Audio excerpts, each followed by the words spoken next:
Okay, so ready to kick things off now. Welcome, thanks for joining us. My name is Eddie Thompson. I am a solution engineer here at Sumo Logic, and today I am going to be talking to you about Kubernetes and Sumo Logic. So just a little bit of housekeeping to start with. I'm going to be presenting here, but riding shotgun, I have Alex Klein, who is another solution engineer here at Sumo, and he is going to be there to answer any questions that you may have. So feel free to ask questions within the Zoom Q&A option, type them in there, and Alex will sort of answer those as we go through.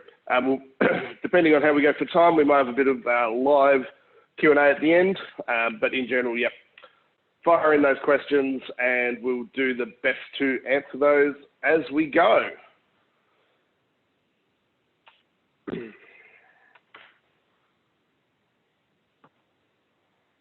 So, Sumo Logic, who are we? What do we do? We are a machine data aggregation and analytics company. So what does that mean? We take in your logs, we take in your metrics, we take in security events and allow you to provide some different lenses to that data, be it operational, security, business intelligence. So we are the industry's first and only continuous intelligence platform.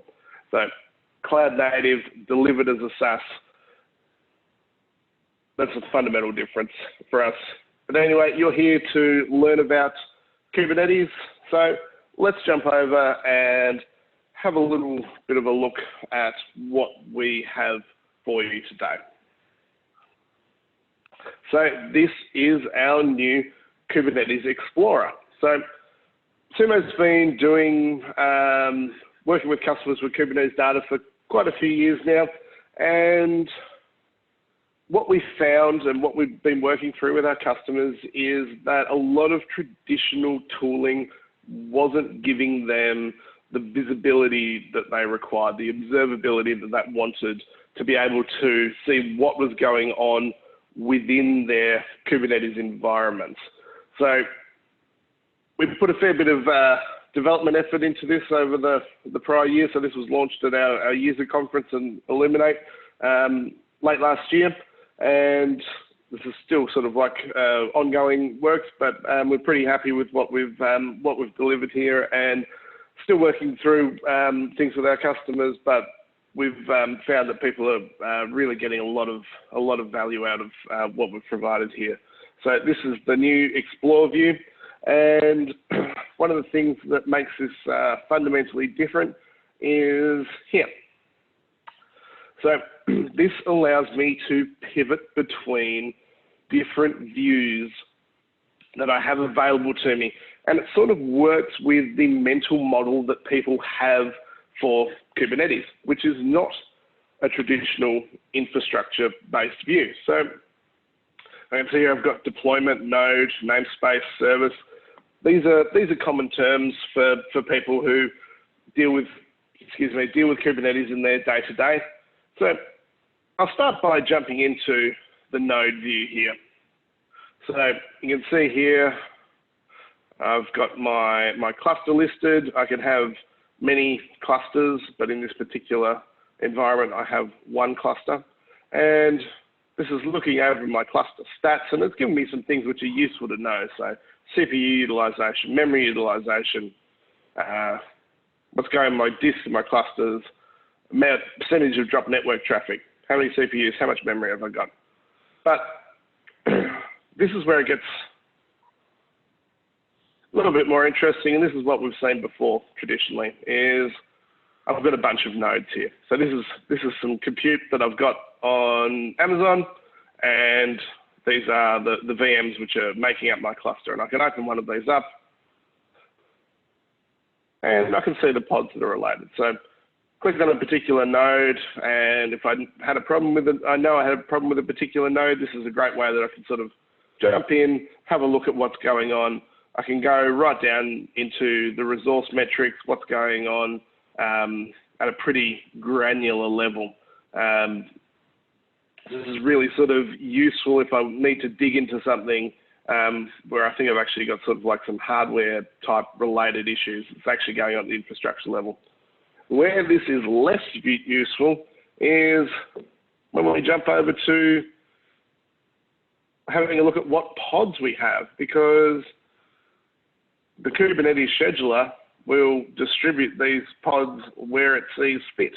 So if I'm looking for something related to a particular pod or a particular deployment, I might get lucky. I might see exactly the thing I'm looking for.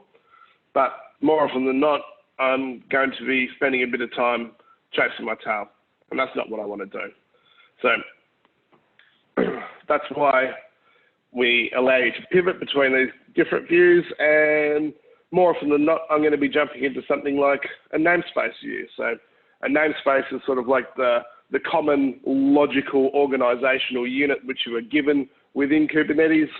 You might give that to a particular team or a particular product or a particular business unit. I don't know. It doesn't really matter, but that is that organizational unit which people have. And now I can see at the cluster level here, it looks kind of the same.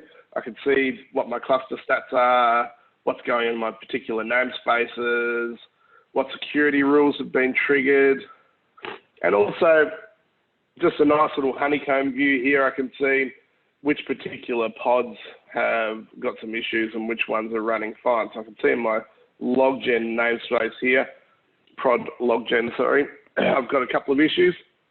So I can drop this down and I can see here that now things are ordered a little bit more logically. So I can click on the namespace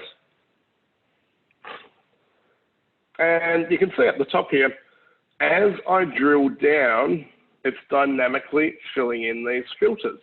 So what that means is I'm only seeing things which are relevant. So when I drop down here, I'm only seeing this particular dashboard because that's the only one that is relevant to these filters that have dropped down. So if I go back to the cluster level, I've got a whole bunch of other dashboards that might be relevant because that's at the cluster level. But we're going back to the namespace and we can have a look at what's going on here within the namespace and very quickly see what's going on, what's got problems, what doesn't. So it's how many pods. I've got 7 pods running, 2 pods in a failed state. Errors by pods, so I can see here that PagerDuty is throwing some errors and errors by containers. So once again, PagerDuty is throwing errors there. Pods running by deployment, Carbon Black and PagerDuty. These are the 2 which have got some problems. I can go down, I can see what's going on with CPU limits, memory limits. This is where we start to get down into the weeds a little bit more. But I'm going to jump back up here, and the thing that sticks out to me at the moment is I've got 2 pods in a failure state, but only one of them is throwing errors. So I'm going to investigate this one, which is in a failure state, but it's not throwing errors.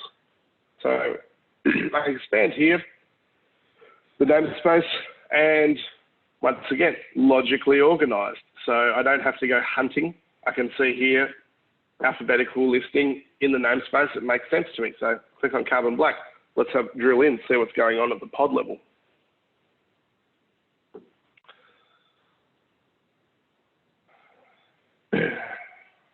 So I can see here the pod's been restarting over and over again, back off restart, back off restart.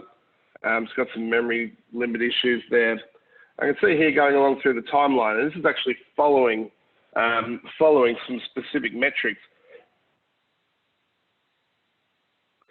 So this is actually tracking the metrics that we're scraping. And so it's saying container status waiting reason, and the reason is crash loop back off. And we can follow along the timeline, and we can see here that it changes to container status ready. So it's started, and then immediately after that, it's been terminated. And the reason is, oops, sorry, I've gone one too far. There we go. terminated, and the reason is OOM killed, and OOM is out of memory. So let's go down a little bit further here and see if we can work out what's going on. And yep, there we go. So we've got a metric here, which is a resource limit. So sensible thing within Kubernetes to configure resource limits for given environments. You don't want things that are going to go off crazy if someone manages to install a crypto miner or something in one of your operations. But in this particular instance, this resource limit is being eclipsed by the container memory working set bytes. So the amount of memory it's actually trying to request is greater than the resource limit that we've been set. So the cluster scheduler is killing it and saying out of memory killed. Now, what's important about this is because this is being killed off by that scheduler, there's no pod log about this. So this isn't something that's just failing at the pod level. The scheduler's killing it off because it's saying it's outside a parameter. And that's why we're not seeing any log messages for this. And that's why the metrics are so critical to visibility within Kubernetes. If we weren't seeing these metrics, if we weren't tracking these metrics, I wouldn't be able to see why this particular pod was restarting over and over again. I'd be sitting there at the command line, kubectl, sitting there going enter, enter, enter, enter, trying to see the particular thing that was happening, and it'd be driving me up the wall, and I'd just be an overall grumpy person, and no one likes to do that. So that's the important thing here, why the metrics are important, because logs give you the why, the metrics give you the what, and being able to bring them together provides you that level of moving beyond visibility towards observability. So that's sort of like a nice metrics sort of use case that we have here. So, and that was using the namespace view. So the other thing that's really important here are the service view and the deployment view. Depending on where you are within an organization, who you are within the organization, if you're a DevOps engineer that you're looking after the Kubernetes clusters, that's your day-to-day. You know what's going on with Kubernetes. You're living it, you're breathing it. If you are a developer, however, whose main thing that they put out to the world is a microservice that they work on within their particular team, they might be responsible for a payment service or a mapping service or an auth service, or who knows. But for them, the service is everything. That's what is most important to them. And if they have a problem, that is the language that they are going to use to engage, to ask what's going on to the DevOps engineers, the people who are looking after the Kubernetes cluster. They're going to say, I've got a problem with this service because that's how my thing that I work on, the thing that's most important to me, is exposed to the world. That's the network service. That's how it gets out there. So once again, infrastructure view, can't even find a service unless you actually know what it's related to at the pod level and you've got a nice strict naming standard. Very difficult. So once again, using the service view, everything is ordered logically. So I could go here to my Sumo Logic namespace and I can see the services that are related. So I've got FluentBit, I've got FluentD, FluentD Events, Prometheus. But if I go into FluentBit metrics here, within the service, I can see the pods that are related. and they would be distributed across all of my nodes. But I can see at a glance for this particular service, everything's up and running fine.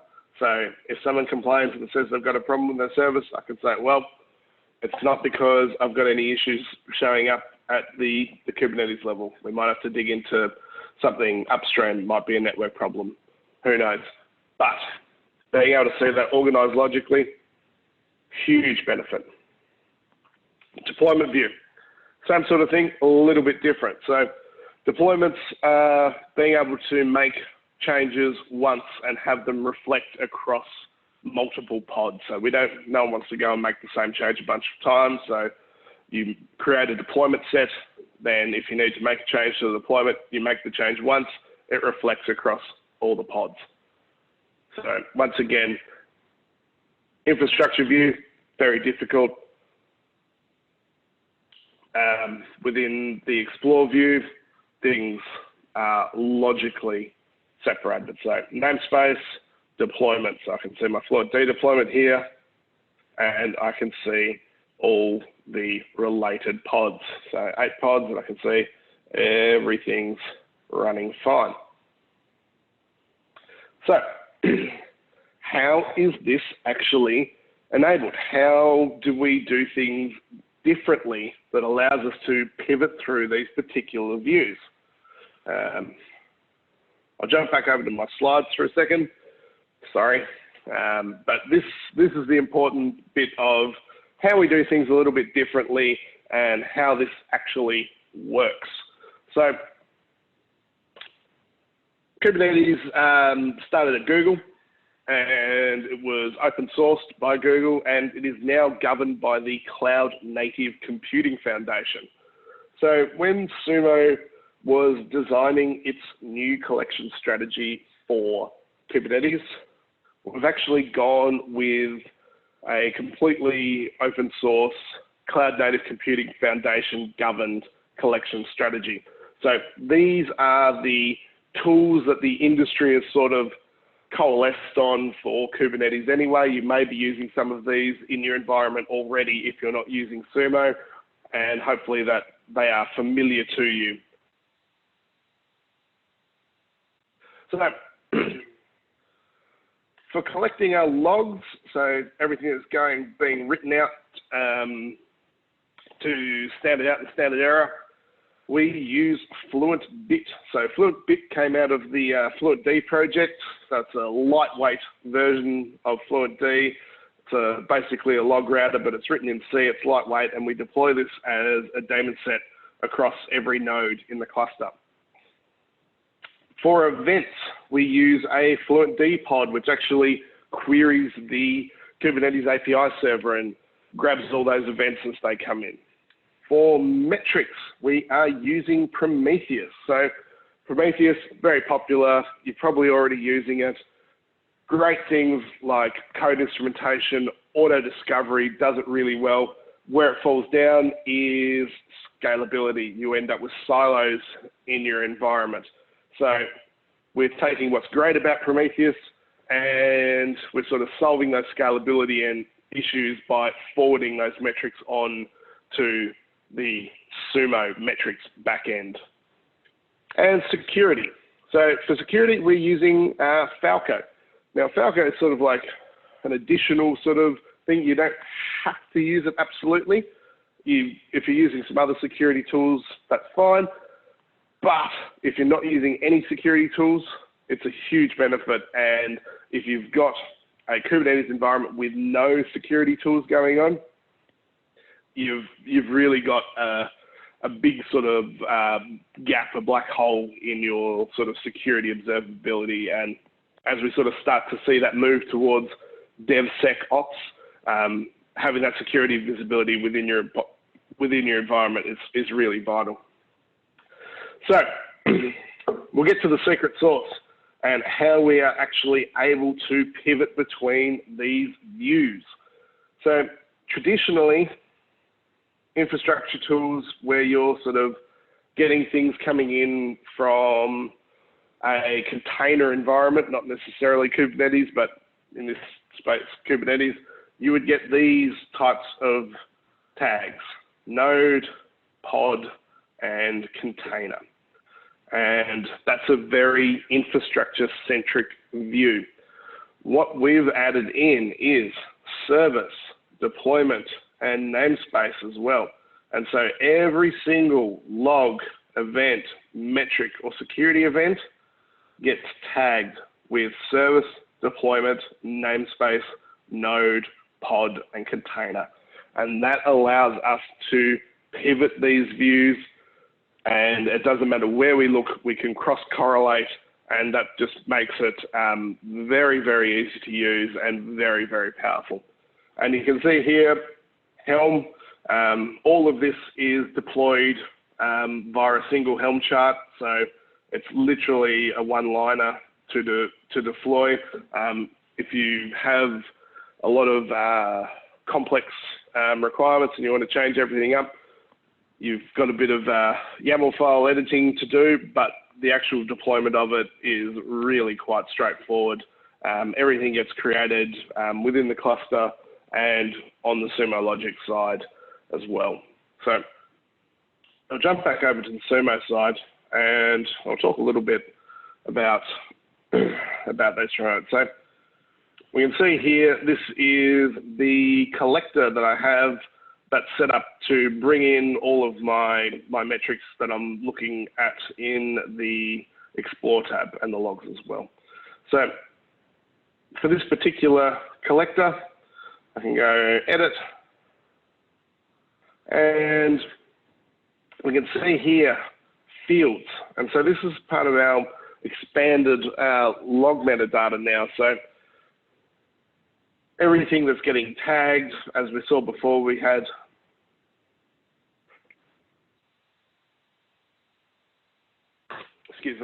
as we saw before, we had cluster, deployment, service, etc. So this is tagging with the cluster, but I could also add some other things as well. So I could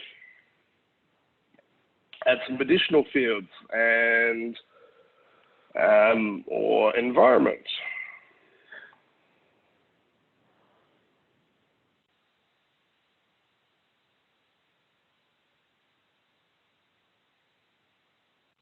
And then everything that I add in there, that's going to be tagged for all that data for that particular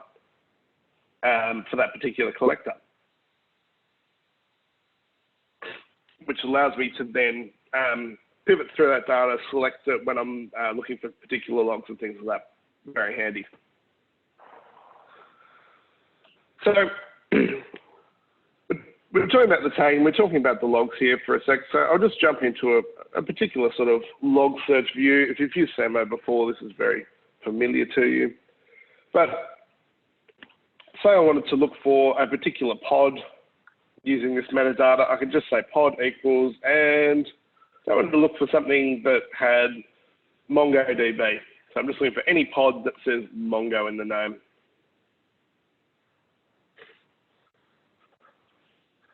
So there we go. I can see the pods that have got the Mongo in the name there, and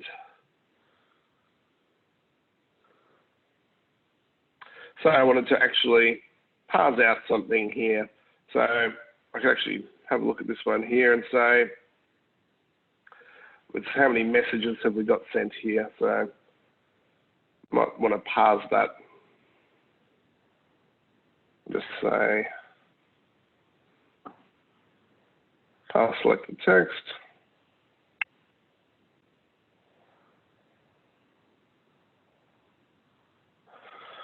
We call this messages.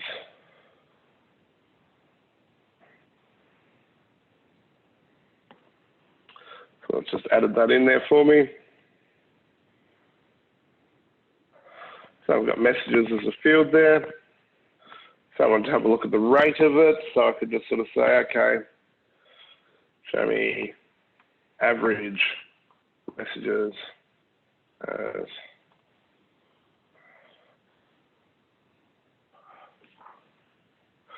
I've got sort of my average message there. So maybe I want to have a look at that over time. So I might say, let's bucket it out here. So time slice, 1 minute. And now I'm going to say average message by time slice. Tim slice, time slice.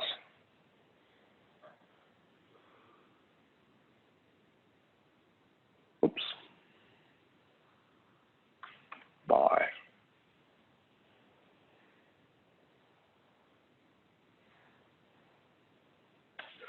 So now we've got that. I can actually say, there we go. I've got my average messages for my MongoDB, so I might want to add that to a dashboard. So MongoDB average message rate. And I'm going to call this a new dashboard, so it's awesome dashboard.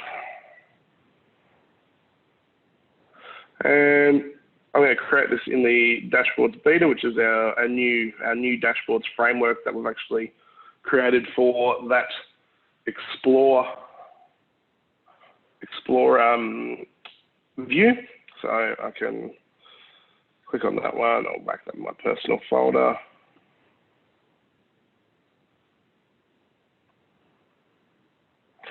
And so there we go. And I've got one dashboard panel there. That might look a little bit lonely, so why not, we'll add another panel too. So we'll add a metrics panel in here. And so time series. And this is a really handy thing now. So and so what can I do here? I can say cluster equals, and it's going to fill in for me automatically. I can point and click, autocomplete, wonderful. And metrics. Now this used to be a little bit of a pain if you didn't know exactly which metric you were looking for. Now we have substring search, so I can say things like, show me the things that mention memory. So that's what I want. Container memory usage bytes. Aggregation. I want to see a sum of that, and I want to break it out by container.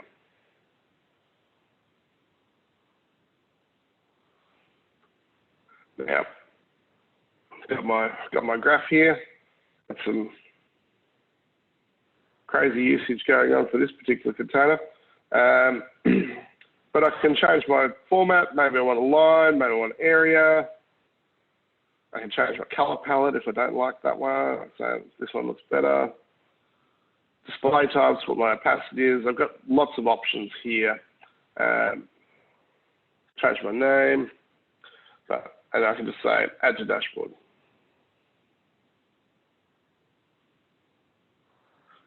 Now, if I wanted to then save this particular panel, I can. But the other thing I can do here is create a stack linking.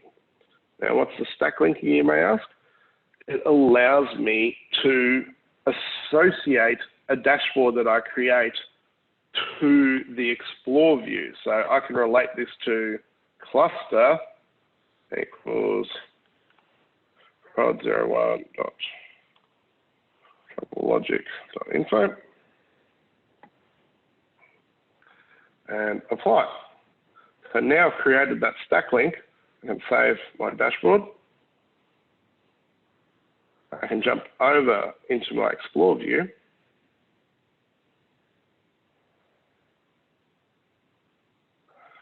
And back to my namespace. And now within my list of dashboards, I have this awesome dashboard. And so what that means is you can create dashboards that are then contextually linked to what you expect to see.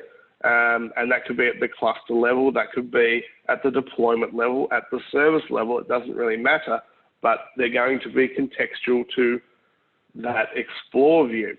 And that's a really, really powerful thing.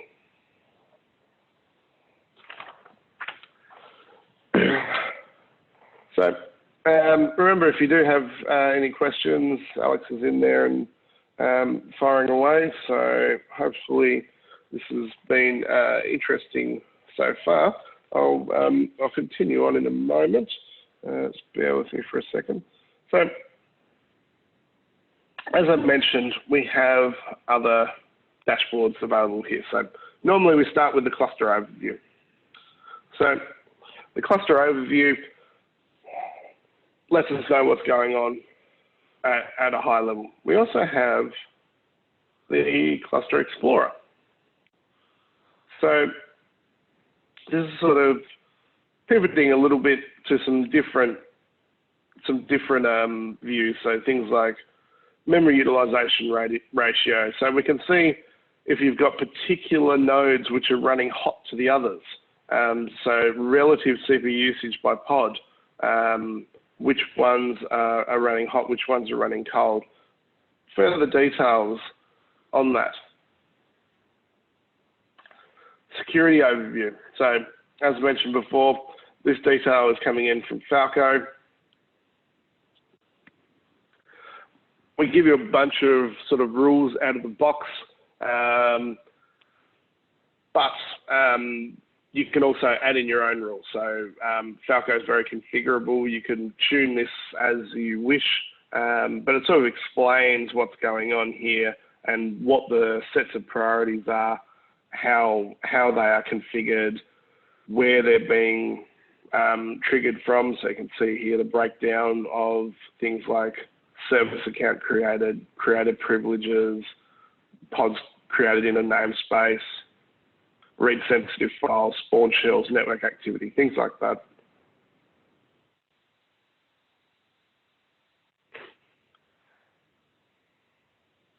Rules triggered by users, rules triggered by process, what priority they are, what parent processes they're being triggered from.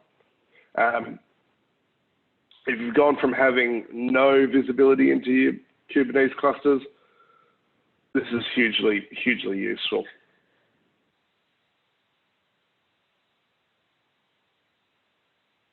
We've also got several partners who have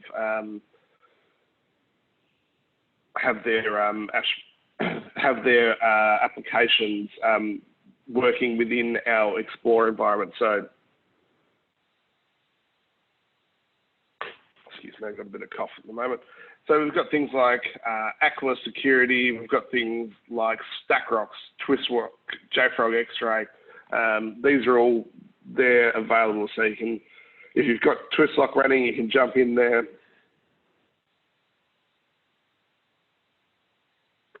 And actually pivot through this data in the same way that you are viewing the rest of your Kubernetes environment. So having a look at what your vulnerability scanning and compliance framework is looking like via Twistlock.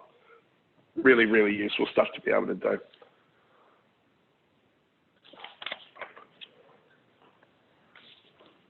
So as I mentioned, these are sort of additional apps. So these are installed from our app catalog. So in particular here, we can go down to Kubernetes and you can see all the apps which are related. So Kubernetes is common, but how it is deployed can differ, particularly if you are using a hosted version. So we've got control plane apps for Amazon EKS, for Azure AKS, for Google GKE. And they provide you visibility into the control plane which is being exposed via those hosted cloud providers. So also, if you've got a roll your own, then we've got the Kubernetes control plane app as well. So these can be installed alongside our main Kubernetes app. And then as you jump into the Explore, we can go to things like the EKS API server audit, for instance.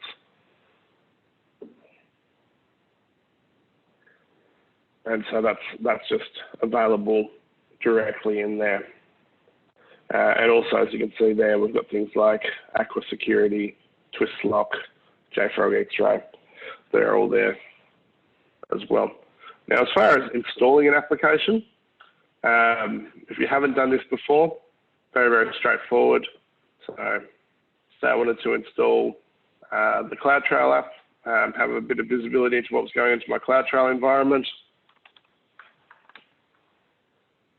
All I need to do is tell it what I've called my particular CloudTrail data. In this case, I've called it Labs AWS CloudTrail, and I click Add to Library.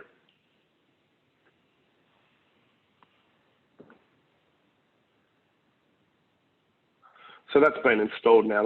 That's all it really takes. Takes me to the library, shows me what I've just installed. And so I could go have a look at, say, the console logins dashboard. So this one loads up, and it gives me things like geolocation of consoles, login events by user, login over time, logins from multiple IPs, logins from outside the USA. I might want to change that to logins from outside Australia if I was doing this for mine. Logins from multiple IPs. So I might think that that's a really useful thing, and I can actually just have a look at that particular panel, show it in the query language, and actually have a look at what's being there for results. So this is just showing me the users which have had multiple logins. Now I might want to add that to my own dashboard, but maybe. Excuse me, maybe this is something that I really care about and I actually want to be alerted about it. So I wanted to move from having just a panel here to actually being an alert.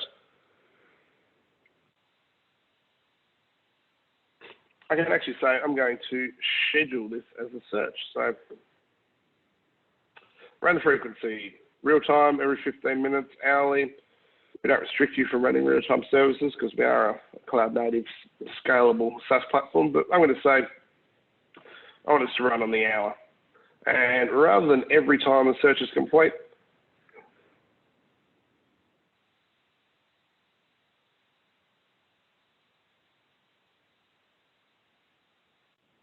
I'm going to say if the following condition is met.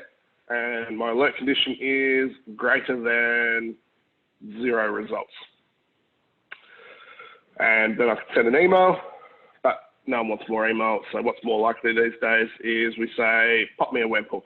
And I'm going to send that to Slack, or I'm going to send that to PagerDuty or Teams or OpsGenie. And I could customize the payload, choose my connection, depending on where I want that to go.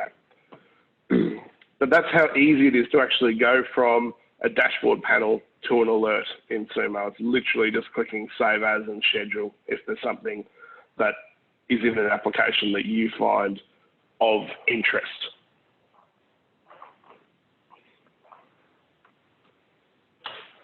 So I'm going to pivot across back to the Explore view. I might sort of go through a little bit of a different sort of use case. So we'll go back to the namespace view and we'll jump back up to the cluster overview. And you remember before I was investigating my loggen namespace.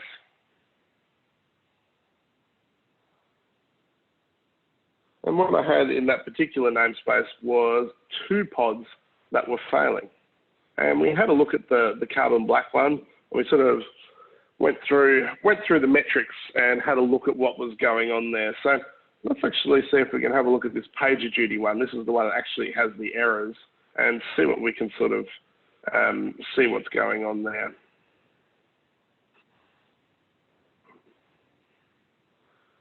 So the other one, previously we had the crash loop back off.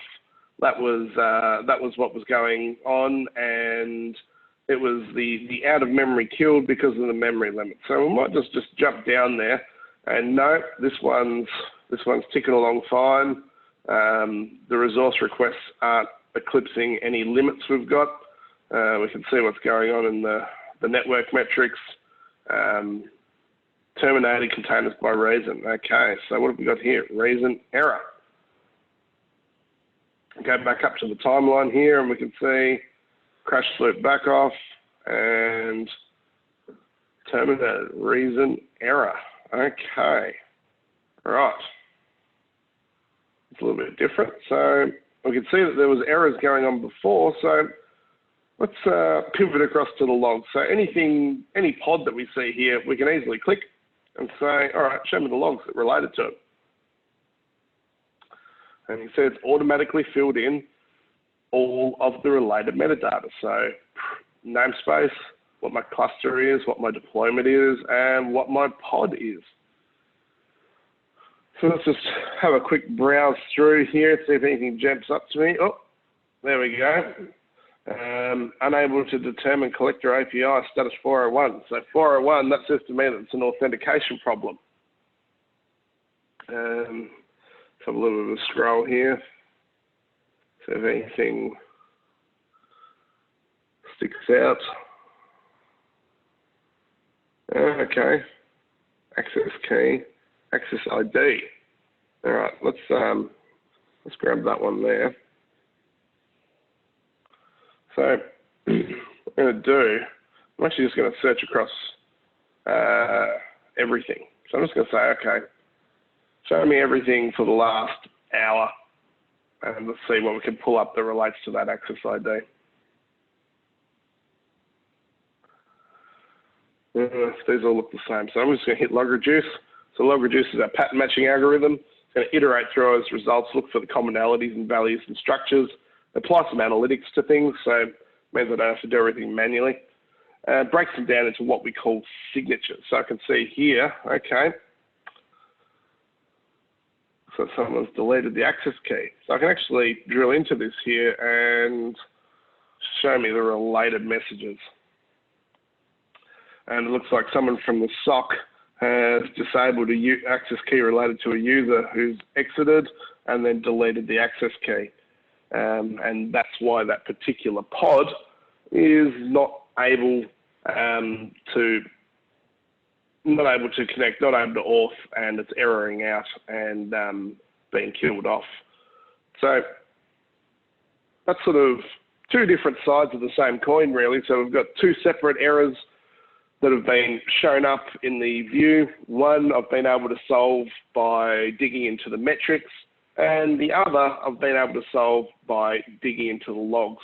But I've been able to pivot to these pretty easily because they are all tagged, all related, and that's the core benefit of having all this data running through Sumo, is that you have that single sort of pane of glass observability across all of your data there. So I'll just jump back over to my slides for a second. And I've talked about this a bit, and hopefully this sort of illustrates it a little bit for us. This is the difference between an infrastructure versus a service view. So infrastructure-centric and service-centric. Kubernetes is ephemeral. You've got pods that are lasting for moments, seconds. Some might be there for hours or days, but generally things are pretty short-lived.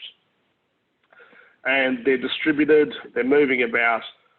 If you have only an infrastructure-centric view, very, very difficult to find. And also very disconnected from the customer reality. What you're actually presenting to the world are services. So from the service-centric viewpoint, everything is logically structured, and you are speaking in the language that is connected to the customer reality, what you are actually putting forward to the world. So being able to jump in there and say, okay, service view.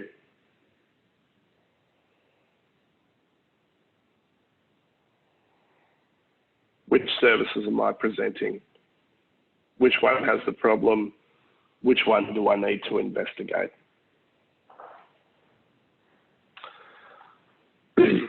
So that's sort of the core of what I wanted to show you today in our new Explore platform. I'll just touch on some other things here. This is what's sort of going on within the broader ecosystem of DevSecOps that we're sort of building out here in Sumo. So the things which are directly related to Kubernetes, but then also tangentially related in the broader sort of world of CI/CD development and SecOps. So on the CI/CD tooling side, we've got partner applications and things like Circle CI, CodeFresh, Armory, Harness. Within the Kubernetes sphere, as I mentioned before, all of the major cloud providers support all of their managed Kubernetes platforms, so EKS, GKE, AKS. And then on the SecOps side, tying in things like Falco, Twistlock, JFrog X-Ray, Tigera, Aqua. It's really sort of becoming a very cohesive and broad ecosystem right across that CI/CD and DevSecOps landscape. And I think it's really powerful to be able to sort of tie all of these best-of-breed tool sets together into a cohesive view. So hopefully we've had our questions coming along and being answered as we've been going. But if you have anything that has been ticking along in the back of your mind and you'd like to have it answered and it hasn't been covered off, please ping it now, and we can always have that fired away to me, and I can answer that hopefully to a satisfactory level. Some other things that I'd just like to reiterate is if you want to try out Sumo, please sign up for a free trial. So you can go to sumologic.com/sign-up and get a free trial. It is a SaaS platform, so you can be up and running in literal minutes. And if you wish to continue the conversation, please come and join us at our Sumo Logic Dojo, which is our public Slack channel.